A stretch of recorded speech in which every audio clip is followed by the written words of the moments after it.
भाषा में कहते हैं जून लगी है। कहते भाई कोई टॉर्च उजाला ले जाओ ना उजाला चाहिए, जून लग रहे कुछ जो है उसमें रात में भी व्यक्ति चल देते हैं, खूब प्रकाश सब दिखाई देता है मार्ग। तो वो उजियारी रात है और भगवान ने सोचा कि गोपिकाओं ने पिछले वर्ष जो कात्यायनी पूजन किया है उनके मनोरथ को पूर्ण करने का समय आ गया है। तो भगवान पिता रात्रि, रात तो एक ही है लेकिन रात्रि ही बहुवचन कह रहे हैं सुखदेव जी महाराज। इसलिए कह रहे हैं कि भगवान ने उस एक रात्रि में ही अनेक रात्रियों के बराबर समय भर दिया, अर्थात तो ब्रह्मा जी की रात्रि के बराबर उस रात्रि को बड़ा बना दिया। तो भगवान पिता रात्रि सरदो मल्लिका वीक्षरन्तुं मनश्चक्रे योग मायामुपाश्रितः। भगवान ने उस रात्रि में भगवान यमुना किनारे टहल रहे थे, शरदोत्फुल्ल मल्लिका शरद पूर्णिमा की चांदनी को देखा और देख करके मन में आया कि गोपिकाओं के साथ रमण किया जाए, उनके मनोरथ को पूर्ण किया जाए। तो रंतुम रमण करने का मनश्चक्रे, भगवान ने मन बनाया।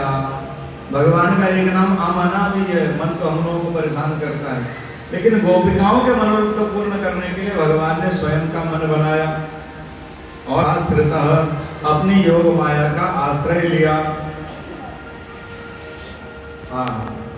ऐसा सुंदर यमुना जी का तट, यमुना जी की बालू चंद्रमा की रोशनी में ऐसी चमक रही है जैसे किसी ने चांदी का ही चूर्ण करके यमुना किनारे बिल्कुल बिछा दिया गया हो।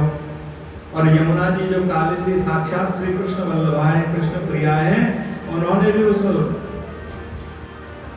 शरद पूर्णिमा की रात्रि को ऐसा सुंदर बना दिया है। ऐसी सुंदर समीर यमुना जी के जल को छू करके चल रही है और रात्रि में कुमुदनियां खिलती, दिन में कमल और रात्रि में कुमुदनी, तो सारी कुमुदनियां खिल गई हैं।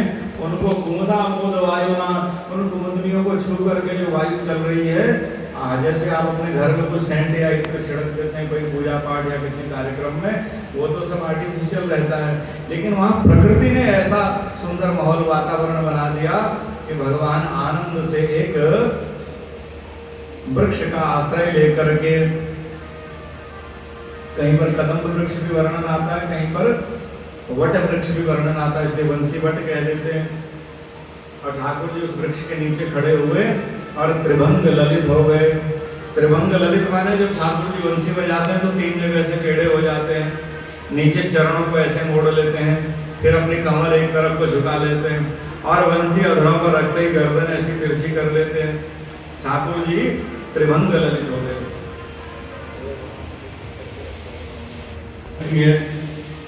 ये वंशी कौन है महाराज? महाराज की तो कथा ऐसी विस्तृत है, क्या कहें क्या छोड़े हो जाती है। ये वंशी भी साधारण नहीं है ठाकुर जी की। ऐसा कहते हैं कि भगवान शंकर जी वंशी बन करके आ गए। वंशस्तु भगवान रुद्र, भगवान शिव जी के मन में ऐसी इच्छा हो गई कि ठाकुर जी के अधरामृत का पान किया जाए और ठाकुर जी से कह दिया उन्होंने। ठाकुर जी बोले भोलेनाथ ये तो संभव नहीं है। भोलेनाथ ने कहा हम असंभव को संभव करेंगे। आप अपने अधरों पर सबसे अधिक क्या रखेंगे जब कृष्ण लीला करेंगे? ठाकुर जी ने कहा बंसी रहेगी सबसे अधिक। तो बस भोलेनाथ पहले नंद बाबा के महल के पीछे जहाँ बांसों का एक झुरमुट था, वहीं एक बांस बन करके पैदा हो गए, अपने अंश से एक बांस रूप में उत्पन्न हो गए शंकर जी।